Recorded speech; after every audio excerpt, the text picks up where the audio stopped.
எல்லா ஆம்பளையும் பொண்டாட்டி அம்மா வீட்டுக்கு போகுதுன்னா மச்சானுக்கு போன் பண்ணி கேட்பான், மச்சான் உங்க அக்கா வந்துருச்சா? பாசத்துல கேட்கறது இல்ல. அவ அங்க இறங்கிட்டானா இங்க நம்மளால வேலையை ஆரம்பிக்கத்தான்.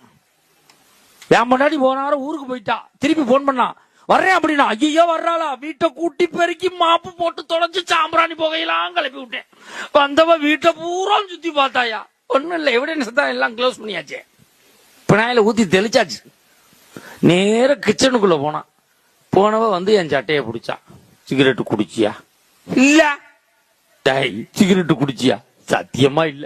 இந்த அருக்கு சூடம் சத்தியம் பண்ணு அப்படின்னா. குடிச்சேன். எத்தனை? 3 3 5 என்ன கரெக்டா சொல்றாளே 5 அப்படின்னு. எப்படி கண்டுபிடிச்சான்னு கேக்குறேன். தீப்பெட்டியில 60 குச்சி இருந்துச்சு, இப்ப 55 குச்சி தான் இருக்குன்னு போட்டு உதைக்கிறாயா. எதையெல்லாம் எண்ணி வச்சுட்டு போயிருக்காளுங்க. பொறுப்பு அதுக்காக நான் சிகரெட் குடிக்கிறேன் நிப்பாட்டிட்டேன், டெக்னிக்க மாத்திட்டேன். இப்ப நான்